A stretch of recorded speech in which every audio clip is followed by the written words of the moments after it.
Hello everyone, welcome back to my channel. तो reasoning में हम कैलेंडर पढ़ रहे थे। इसका पार्ट 1 मैंने ऑलरेडी डाल रखा है, आप वहां से देख सकते हैं। ये पार्ट 2 होने वाला है। आप इसको टाइप 2 भी समझ सकते हैं। वो ऐसे कि जैसे जो उसमें कॉन्सेप्ट था वो अलग था, इसका कॉन्सेप्ट अलग है। उस वाले वीडियो में हमने मंथ कोड कॉन्सेप्ट पढ़ा था और इसमें बेसिकली हम ऑड डेज कॉन्सेप्ट पढ़ेंगे, वो इसी पे है। ये इस टाइप का क्वेश्चंस आप उससे मंथ कोड से भी लगा सकते हैं, लेकिन उससे थोड़ा सा लंबा हो जाएगा। तो ये ऑड डेज कॉन्सेप्ट जो है इस टाइप के क्वेश्चंस में वो वही काम करेगा। इससे आसानी से आपको क्वेश्चंस बन जाएगा। तो चलिए देखते हैं कि इस टाइप का कैसे करते हैं। तो ऑड डेज जो मैं बोल रही हूँ, मैंने आपको उसमें भी बताया हुआ है कि ऑड डेज किसी भी मंथ का ऑड डेज कैसे निकालना है। जैसे फॉर एग्जांपल ले लीजिए, मार्च का ले लीजिए। मार्च मंथ में हमारा कितना 31 डेज होता है। तो इसको हमें फिर 7 से डिवाइड करना है और जो रिमाइंडर बचेगा वही हमारा ऑड डेज हो जाएगा। तो रिमाइंडर इसमें कितना बचेगा, 3। तो हमारा मार्च मंथ का जो ऑड डेज है वो कितना हो जाएगा, 3 हो जाएगा। अब आते हैं क्वेश्चंस पे। क्या कह रहा है कि if 30 January 2009 was Saturday, then what was the day of the week on 30 जनवरी 2014।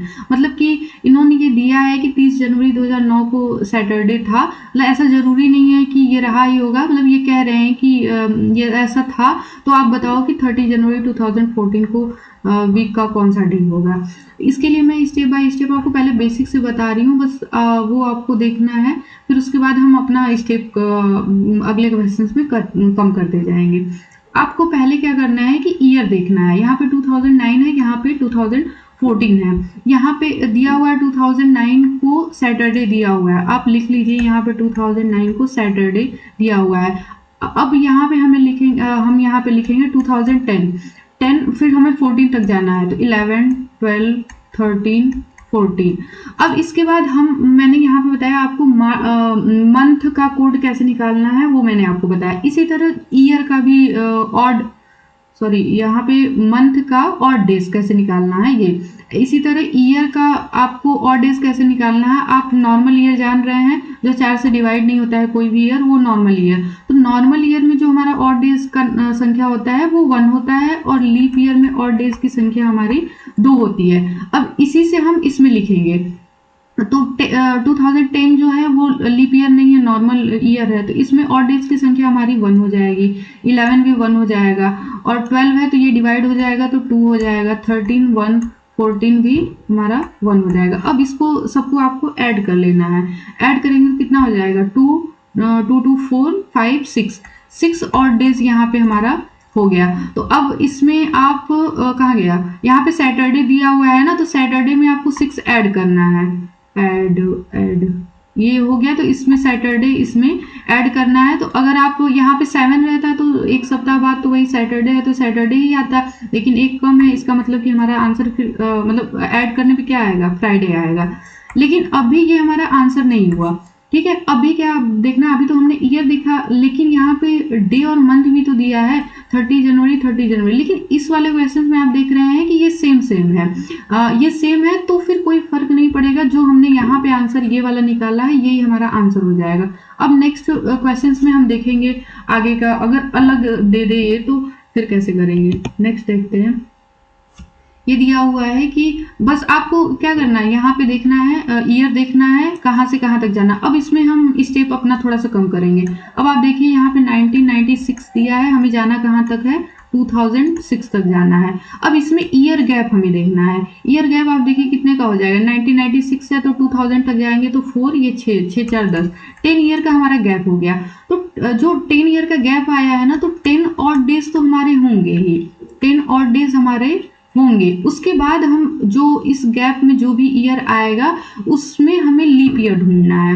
तो 1996 जो दिया है, इसका तो दे रखा है कि इस दिन को, ये यहाँ पे देखिए फ्राइडे, ये तो दे रखा है, तो इसका हम नहीं लेंगे, ठीक है। उसके बाद 97 से काउंट करना स्टार्ट करेंगे। तो 97 लीप ईयर नहीं है, 98 नहीं है, 99 ये भी नहीं है, फिर 99 के बाद 2000, तो ये हमारा हो जाएगा, ये हो जाएगा। 1 नहीं होगा, फिर हमें 6 तक जाना है। 2 नहीं होगा, 3 नहीं होगा, 4 हमारा हो जाएगा, 4 से डिवाइड होगा। 5 नहीं होगा, 6 नहीं होगा। हमारा कितना लीप ईयर आ गया, 1 और ये 2। तो जो 10 है इसमें हम 2 को और ऐड कर देंगे, तो टोटल कितना हो जाएगा, 12। 12 और डेज हो जाएगा। तो जब भी 7 या 7 से ज़्यादा रहता है तो उसको हम 7 से डिवाइड करके रिमाइंडर जो आता है तो वो और डेज लिखते हैं। तो इसको 7 से डिवाइड करिए, आपका रिमाइंडर कितना आ जाएगा? रिमाइंडर हमारा यहाँ पे 5 आ जाएगा। अब दिया गया है कि फ्राइडे दिया हुआ है, तो अब फ्राइडे में आप 5 ऐड करिए। तो फ्राइडे में 5 ऐड करेंगे तो कितना आ जाएगा? Saturday, Sunday, Monday, Tuesday, Wednesday. तो यहाँ पे अगर हम 5 ऐड करेंगे तो हमारा आंसर होना चाहिए वेंसडे, ठीक है। लेकिन ये हमारा आंसर नहीं है, क्यों? क्योंकि मैंने जैसे बताया कि अब आपको डे और मंथ देखना है। तो पिछले वाले में देखिए, यहाँ पे देखिए 8 मार्च ये दिया हुआ है, यहाँ पे ये 7 अप्रैल दिया है, लेकिन पिछले वाले में सेम था, यहाँ पे सेम था, लेकिन इसमें अलग है। तो अब क्या करेंगे हम ईयर का और डेज निकालें, लेकिन अब हम मंथ का भी और डेज निकालेंगे। अब यहाँ पे देखिए क्या दिया हुआ, 8 मार्च से हमें कहाँ तक जाना है? 7 अप्रैल जाना है। तो मार्च मंथ में हमारा डे होता है 31, यहाँ पे 8 तो डे रखा है तो इसको हमें घटाना पड़ेगा। तो कितना हो जाएगा? 23 बचेगा। और उसके बाद फिर मार्च के जस्ट बाद अप्रैल जाएंगे तो ये 7, इसको 7 इसमें ऐड कर लेंगे तो हो जाएगा हमारा 30। तो 30 आया। फिर हमें और डेज निकालना है तो 7 से डिवाइड करेंगे तो हमारा रिमाइंडर कितना आएगा? 2 हमारा रिमाइंडर आएगा। अब इसको हमें जो वेंसडे हमने निकाला था उसमें हमें 2 ऐड कर देना है। तो दो ऐड करेंगे तो थर्सडे, फ्राइडे आ जाएगा। इसका आंसर हमारा फ्राइडे आ जाएगा। एक बात यहाँ पे और, यहाँ पे जो मैंने किया है ये 23 था, फिर इसमें 7 ऐड करना था। यहाँ पे आप डायरेक्ट इसका भी पहले और डेज निकाल सकते थे, 7 से इसको डिवाइड करके तो इसमें करते तो आपका यहाँ पे रिमाइंडर कितना आता? 2 आता। फिर 2 में ये 7 ऐड करते तो मतलब बात वही हो जाती है, चाहे आप ऐड करके निकालिए और डेज, चाहे पहले और डेज निकाल करके ऐड करिए, सेम आता है। अब अगला देखते हैं। नेक्स्ट क्या कहता है कि 2023 से हमें जाना है 2030 तक जाना है। इसमें आप गैप निकालिए, कितने का हो जाएगा? 7 ईयर का गैप हो जाएगा। तो 7 और डेज तो हमारे होंगे ही। अब 23 को तो हमें लेना नहीं है, 23 को हमें लेना नहीं है, 24 को लेना है तो ये लीप ईयर हो गया, 25 लीप ईयर नहीं है, 26 भी नहीं है, 27 नहीं है, 28 है, 29 नहीं है, 30 भी नहीं है। तो कितना लीप ईयर आ गया? इसमें 2 आ गया, 1 और 2 लीप ईयर आया। तो 7 में हम 2 को ऐड कर देंगे, कितना आ जाएगा? 9। तो 9 तो हमें लिखेंगे नहीं, 7 से फिर डिवाइड करेंगे तो हमारा रिमाइंडर क्या आएगा? 2 आएगा। अब 2 हमें इसमें ऐड करना है, वेंसडे दिया हुआ है तो वेंसडे में हमें 2 ऐड करेंगे तो थर्सडे, फ्राइडे। तो फ्राइडे आंसर आना चाहिए। लेकिन अभी हम क्या करेंगे, मैंने बताया कि अब डे और मंथ को देखेंगे। तो डे आप देखिए, यहाँ पे ये दिया है, डे लिख लीजिए 13 सितंबर, 13 सितंबर से हमें कितना जाना है 30 अगस्त जाना है। अब यहाँ पे आप ध्यान दीजिए कि सितंबर के बाद बोल रहा है अगस्त जाना, लेकिन हम पहले तो हमारा मंथ अगस्त आता है, फिर उसके बाद सितंबर आता है। हम इसको रिवर्स कर देंगे, रिवर्स हम निकालेंगे। 30 अगस्त दिया हुआ है, हम जाएंगे 13 सितंबर तक जाएंगे, ठीक है। अब 30 अगस्त दिया है, इसमें हमारा कितना दिन बचा? 31 का होता है तो इसमें हमारा 1 डे बचा। फिर उसके बाद ये 13 है तो इसको 13 ऐड कर लेंगे तो कितना हो जाएगा? टोटल हमारा 14 डेज हो जाएगा। इस 14 डेज हुआ, इसको 7 से डिवाइड करेंगे, 7 से डिवाइड करेंगे तो हमारा रिमाइंडर कितना आ जाएगा? 0 रिमाइंडर हमारा यहाँ पे आ जाएगा।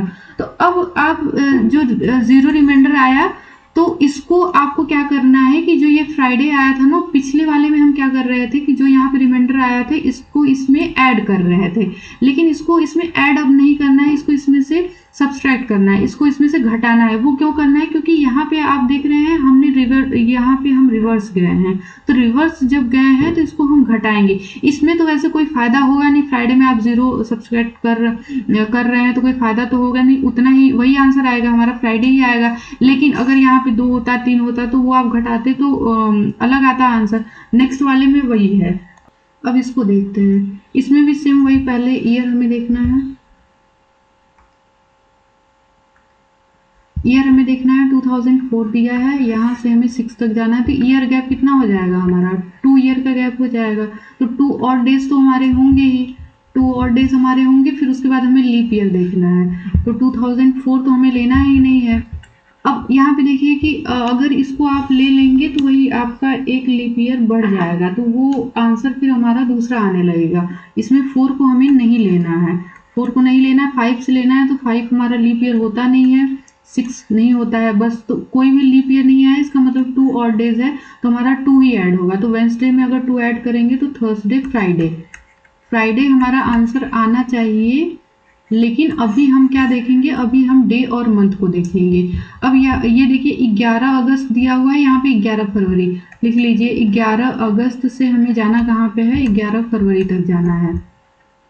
लेकिन ये तो उल्टा हो जाएगा, अगस्त के बाद तो फरवरी आता नहीं, फरवरी के बाद अगस्त आता है। तो वही जो पहले वाले पिछले वाले क्वेश्चंस में था, हमें रिवर्स करना है। हम जाएंगे यहाँ पे 11 फरवरी से हम 11 अगस्त तक जाएंगे।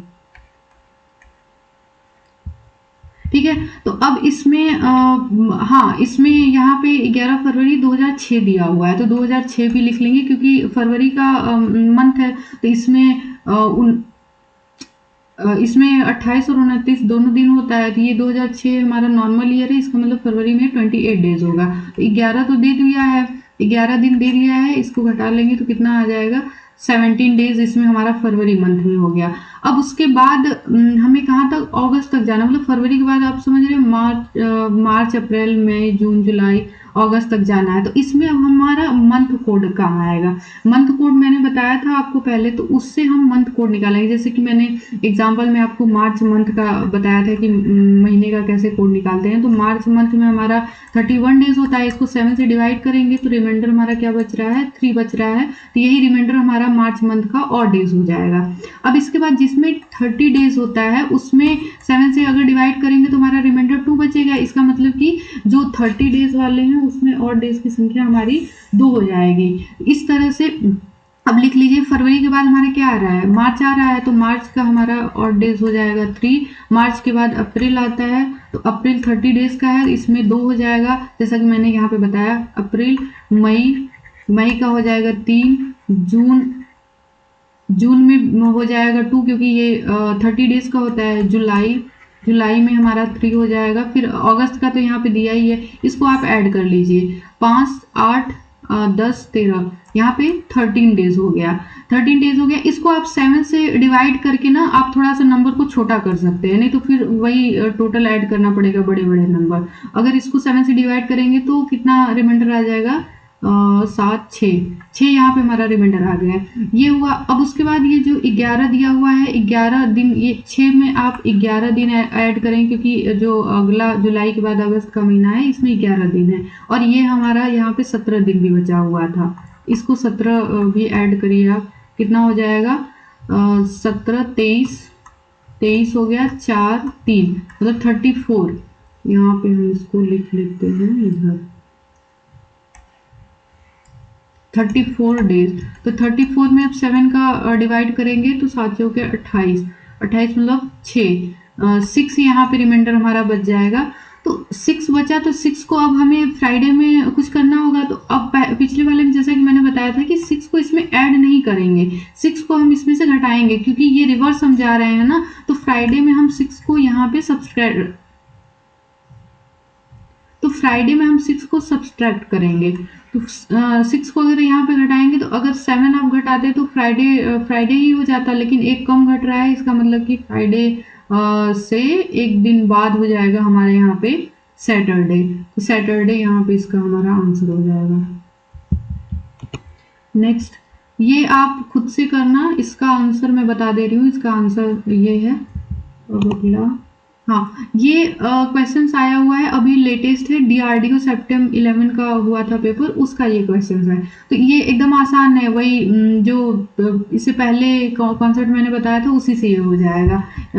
इसमें आपको ईयर गैप देखना है, ईयर गैप देखिए 95 है, 95 से 2000 जाएंगे तो आपका 5 ईयर का गैप आएगा, मतलब 5 और डेज तो होंगे ही। फिर उसके बाद तो 5 और डेज होंगे, मतलब कि यहाँ पे कहाँ गया,